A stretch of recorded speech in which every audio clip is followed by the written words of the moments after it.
So the oil field runs 24/7, 365 days a year. Like I worked most holidays. I even worked at like right outside the Theodore Roosevelt National Park. Like right outside that entrance of that motherfucker. I forget the name of the area. But it was beautiful. It was so beautiful when I worked that site. I think it was like Christmas Eve.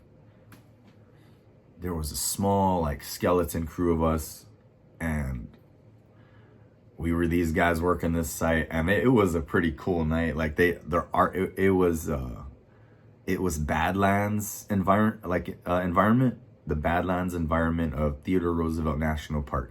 Then it was snowing that night, and it froze, and our wellhead froze, everything froze. So they had to bring in this crew on this night to wrap up our well with like some heated blankets, and they hooked up a generator, and they warmed this thing up. It took like 2 hours, and we were back at work. But I remember that night working it was like Christmas Eve, and I was like, man, this ain't too bad, you know, like the environment. I learned by that time I was already like accustomed to the environment, the climate. I already knew how to layer up properly, and I already had this shit down.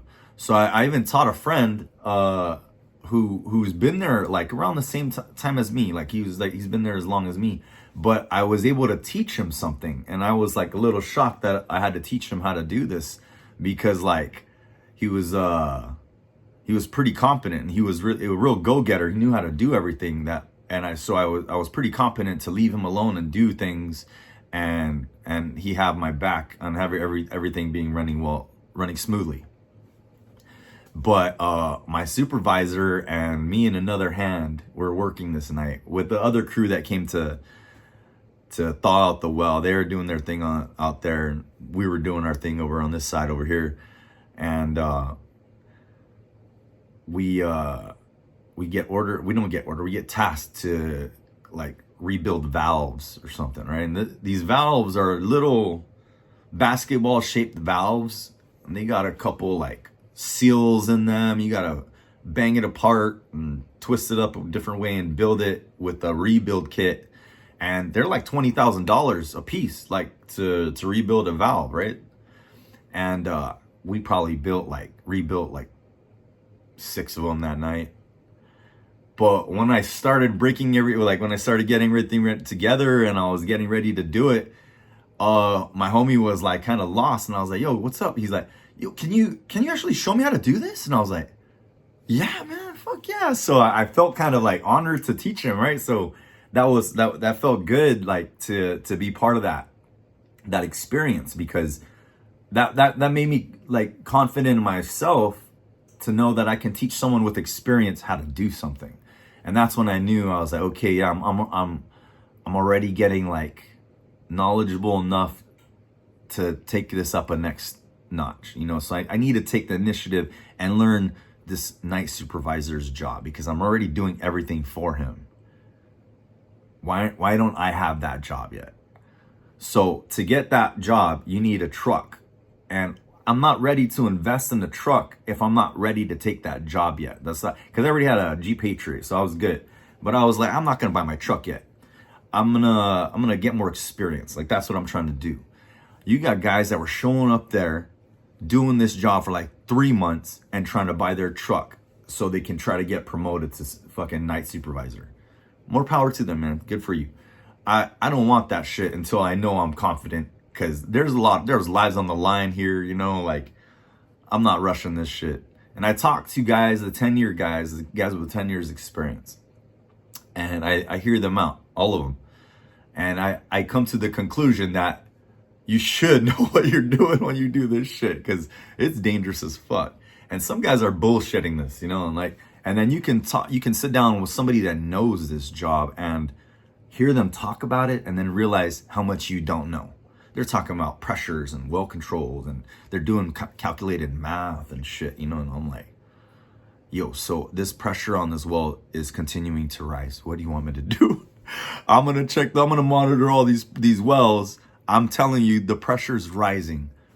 What do you want me to do? We got to relieve the pressure. Okay, we relieve the pressure. It's still continuing to rise. Oh, okay, we have a problem. No shit, we have a problem. When 4 wells, pressures are starting to rise. What's that mean? Like, I don't know. I don't fucking know what to do. Let me go ask my boss. When my boss starts freaking out, that's when I start freaking out. Like, yo, what the fuck they do?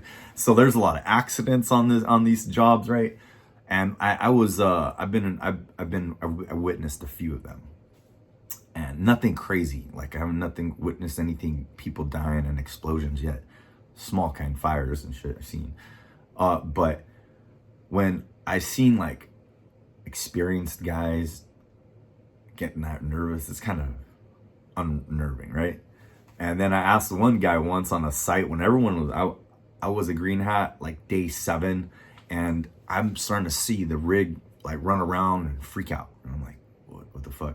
So another hand, where this guy was a supervisor in another company, but they made him a hand at this company. And I followed him over, and he was telling me some shit. And he's like, yeah, if you hear any problems, if anything goes wrong, just run away. That's what he told me. He's like, just run the opposite side, run away. He's like, don't even stop, just run. I was like, okay, good to go. And no one ever told me that. This guy told me that. And I grew so much love and respect for this guy, despite everything people were saying about him, and they were hating on him, and they all the way, my whole time, they were hating on this guy. And I've been hearing a lot of rumors about everybody, so it didn't fucking matter. I didn't give a shit what people were saying. I got a chance to work with everyone, and I felt their vibe. I have my own opinion on everyone. Sure, everyone has their opinion on me. I don't give a fuck. Take it over there with a circle jerk.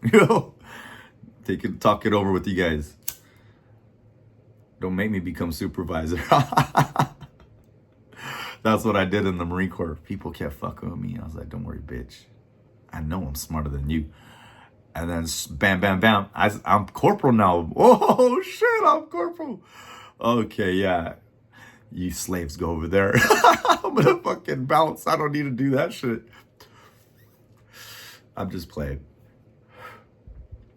But I'm not.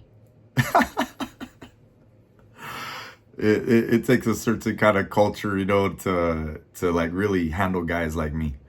I fit pretty well in the oil field and in the Marine Corps. Anyways,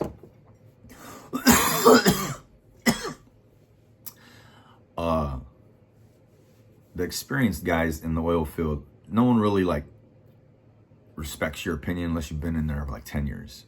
You've been in there 10 years. You get real respect in the community. Anybody less than that, they're not really sure if you're like gonna stick around, because their turnover rate is ridiculous. People come and go all the time, and they pay you really well because you're away from home all the time. So whoever you're with out in the oil fields is like your family when you're away from your family and home. That's why I say the oil field is great for single men with no families and people with ladies and boyfriends or husbands and families, because there are women out there working. Don't send your wife out there to work, but there are people out there working, sending money home, traveling back and forth from North Dakota to California, North Dakota to Miami, North Dakota to Alabama, North Dakota to Colorado, back and forth. That shit adds up. Like if you're driving, gas is fucked up. If you're gonna fly, you're gonna lose your car somewhere. You're gonna lose mobility of your car. These Canadians, these guys are driving in and out of Canada, coming to work, but they were getting paid $30,000 a month. Like it wasn't a big deal. Time was their thing. Time was the real issue for everybody. We were kind of like just stuck out there, like you're stuck on this oil field, like on this well pad. You're literally there all the time.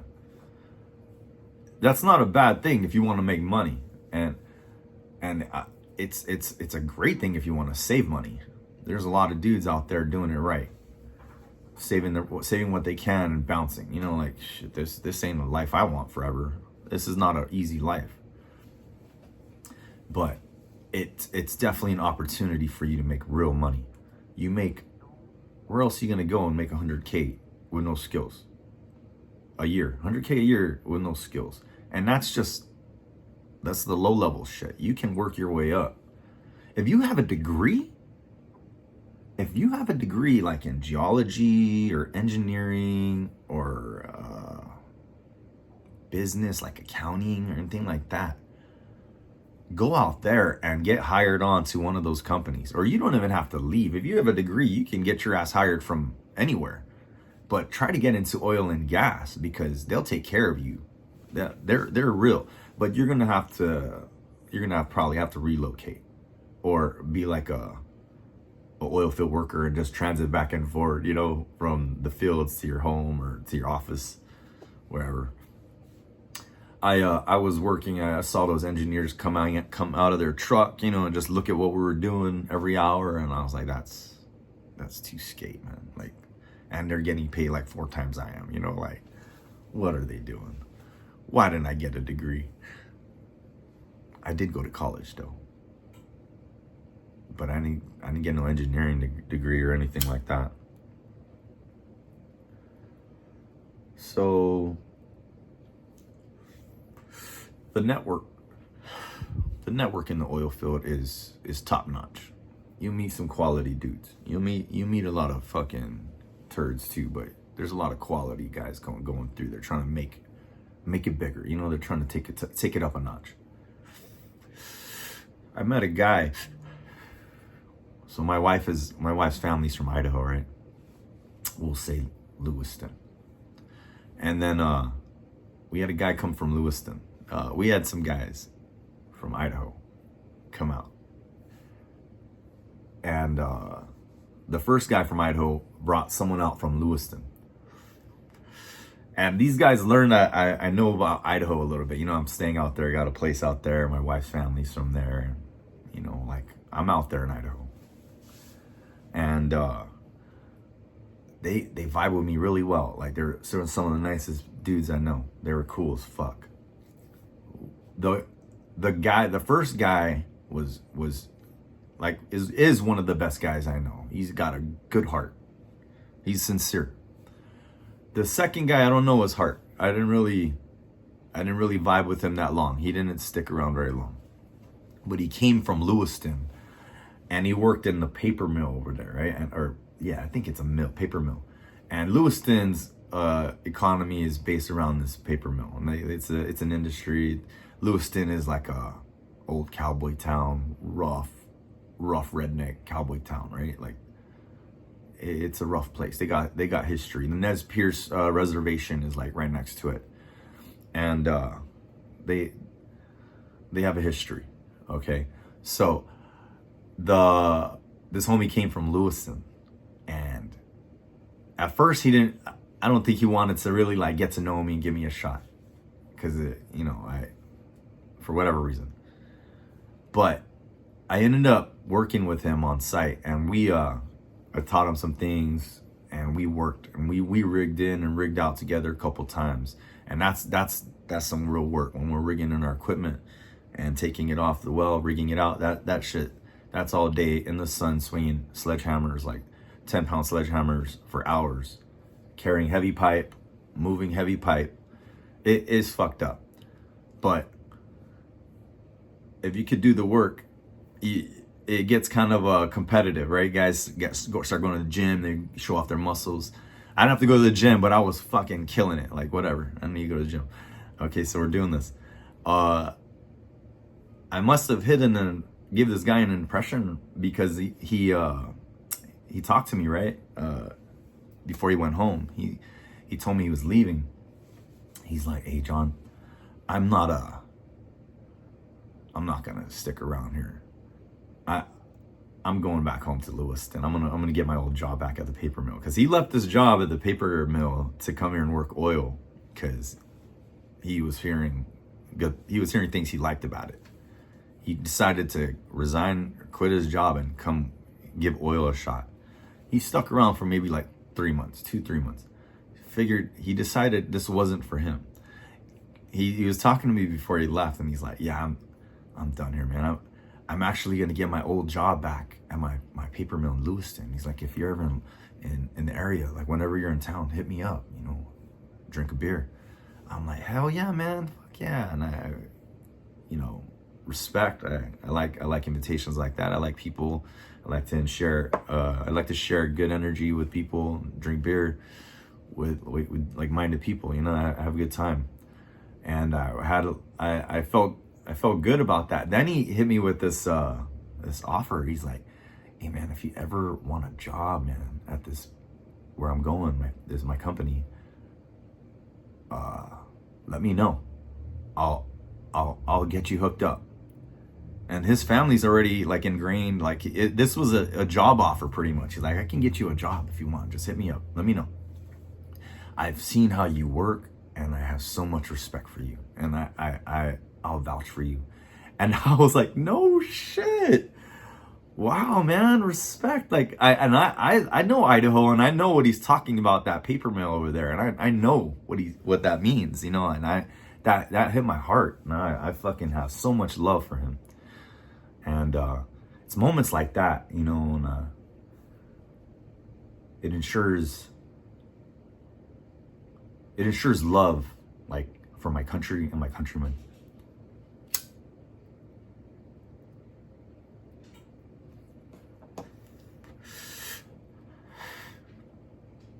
I also don't need anyone's